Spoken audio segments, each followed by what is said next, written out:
ये प्रॉब्लम देखिए आप, ये प्रॉब्लम आपको सेमेस्टर में पूछा गया है, ठीक है। अब जितने भी आपको हीट इंजन है वो सब मैंने बता चुका हूँ कि कार्नोट साइकिल वर्क करता है। तो यहाँ पर सिंक और सोर्स दोनों जगह का टेम्परेचर आपको गिवन है इस प्रॉब्लम में, ठीक है। और जो आपको रिसीव कर रहे हैं एनर्जी वो कितना है, 90 किलो जूल। तो आपको फाइंड क्या करना है, आपको फाइंड करना है पहला आपको इफिशियंसी, ठीक, इफिशियंसी फाइंड आउट करना है आपको। और दूसरा नेटवर्क ट्रांसफर और हीट रिजेक्टेड टू सिंक, ये आपको फाइंड आउट करना है। तो इस टाइप के प्रॉब्लम में सबसे पहले आपको गिवन डेटा अलग से लिख लेना चाहिए, फिर आपको फिगर ड्रा करना चाहिए अगर कहीं पे भी कंफ्यूजन हो।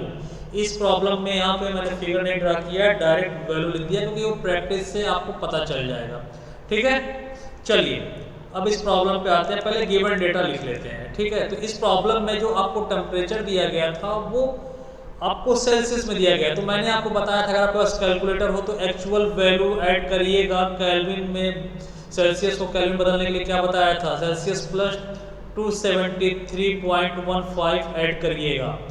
अगर कैलकुलेटर नहीं है तो डायरेक्ट लोग बचपन से या क्लास 10th में 8 में जब हम पढ़ते थे तो सेल्सियस को केल्विन बदलने के लिए डायरेक्ट हमने 273 ऐड कर दिया गया। जिसने भी इसको सॉल्व किया है उसने 273 ऐड किया है। तो इस तरह आपका टेम्परेचर, अगर कैलकुलेटर तो आप एक्चुअल वैल्यू ही ऐड करिएगा। तो ये यहाँ पे वैल्यू आ जाएगा 473.15 केल्विन और ये आ जाएगा 258.15। आप उस तरह ऐड करिएगा तो एक्चुअल वैल्यू निकलेगा, नहीं है तो 273 या राउंड फिगर में ऐड करिएगा, थोड़ा सा आंसर में डिफरेंस आएगा। तो आपका जो सोर्स का टेम्परेचर है वो गिवन है T1, वो है आपका 200 डिग्री सेल्सियस, इसको आप केल्विन में बदल लीजिए, ठीक है। इसी तरह सिंक का जो टेम्परेचर है वो है आपका T2, वो है आपका 15 डिग्री, लेकिन -15 डिग्री सेल्सियस गिवन है। तो इसमें आप 273 ऐड करिए तो आपको मिल जाएगा, एक मिलेगा आपका 473 केल्विन और दूसरा सिंक का मिलेगा आपको 258 केल्विन। ये इस तरह आप टेम्परेचर को केल्विन में कन्वर्ट कर लिया। अब आप देखिए आपको जो हीट रिसीव हो रहा था वो आपका क्या है, Q1 गिवन है। हीट रिसीविंग जो आपको गिवन प्रॉब्लम है वो है आपका Q1, जो हीट आप रिसीव कर रहे हैं वो किलो जूल में गिवन है, वो है आपका 90 किलो जूल, ठीक है। तो आप इफिशियंसी जानते हैं, आउटपुट अपॉन इनपुट।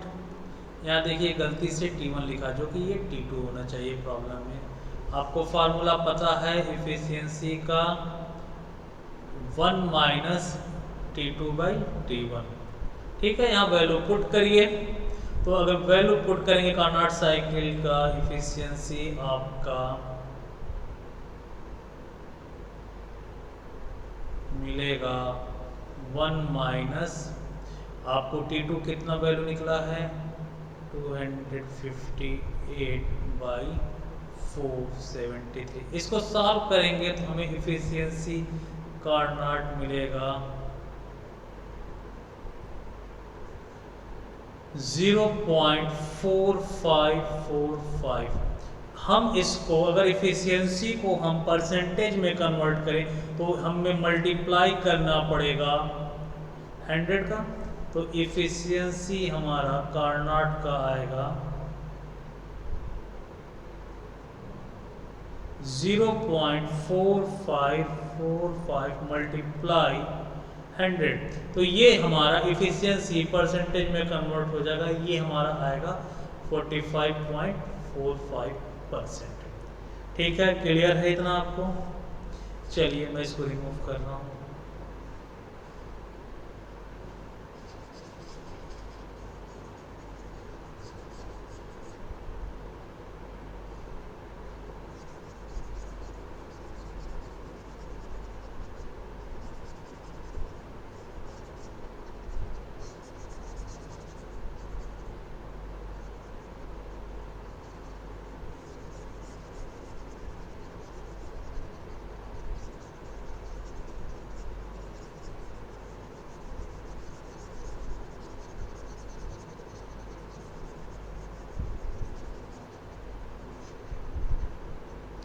ठीक है। अब आपको निकालना है नेटवर्क ट्रांसफ़र। तो आपको नेटवर्क ट्रांसफ़र पता ही है, या तो आप इफ़िशियंसी इक्वल आप इसको आपको पता है heat supply by work done, या वर्क या तो वर्क डन इफ़िशियंसी इक्वल होता है इफ़िशियंसी को आउटपुट अपॉन इनपुट, इस फॉर्म में भी ले सकते हैं। तो यहाँ पे हमने सेलेक्ट किया है इफ़िशियंसी को सेलेक्ट किया है। इफ़िशियंसी आपका कर्नॉट होगा W work input by heat supply. तो वर्क इनपुट आपका क्या होगा, W equal efficiency multiply heat supply.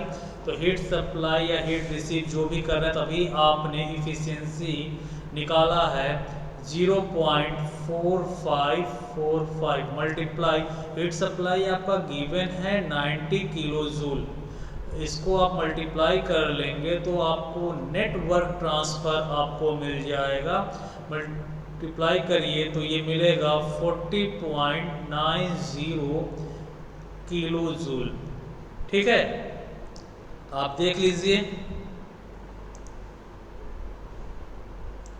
चलिए, तो आपको इस टाइप के प्रॉब्लम में सबसे पहला स्टेप यही है कि अगर प्रॉब्लम में आपको जो भी टेम्परेचर सिंक और सोर्स का टेम्परेचर, अगर या आप बोल सकते हैं हायर टेम्परेचर और लोअर टेम्परेचर, अगर डिग्री सेल्सियस में दिया है तो उसको आप कन्वर्ट करिए किसमें, केल्विन में। उसके बाद सारा प्रॉब्लम सॉल्व करना शुरू करिए।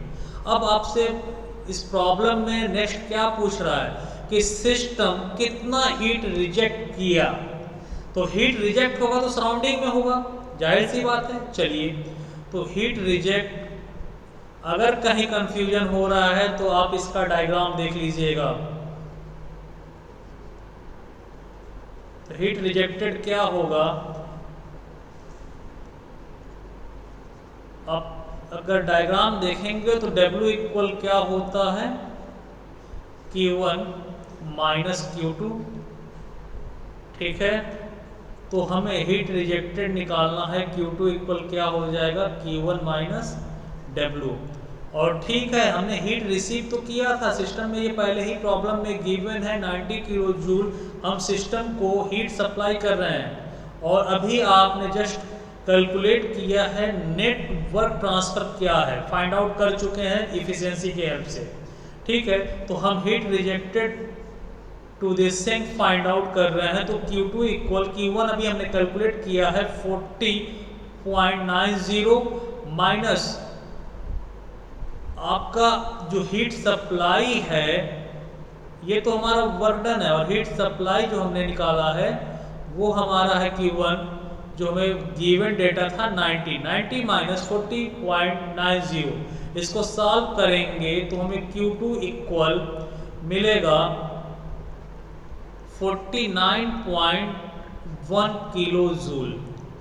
तो सबसे पहले आप इसका डायग्राम सीखिए कि इसमें डिजायर्ड इफेक्ट क्या है, हीट पंप में डिजायर्ड इफेक्ट क्या है, हीट इंजन में हीट इंजन में आपको एफिशिएंसी मिलेगा, और रेफ्रिजरेटर में आपका डिजायर्ड इफेक्ट क्या है, इसे वहाँ लोअर टेम्परेचर मेंटेन करना होता है। ठीक है, तो इस टाइप के प्रॉब्लम में आपको डायग्राम और रिलेशनशिप हीट पंप और हीट इंजन का आपको पता होना चाहिए। ठीक है, ध्यान से इस प्रॉब्लम को देखिए, मैं इसको क्लियर कर दे रहा हूँ। ठीक है, इस टाइप के प्रॉब्लम जरूर प्रैक्टिस करिएगा, क्योंकि ये सेमेस्टर में गिवन प्रॉब्लम है। मैं वही प्रॉब्लम सॉल्व कर रहा हूँ जो आपका सेमेस्टर में आ चुका है। ठीक, चलिए अब एंड करते हैं ये टॉपिक।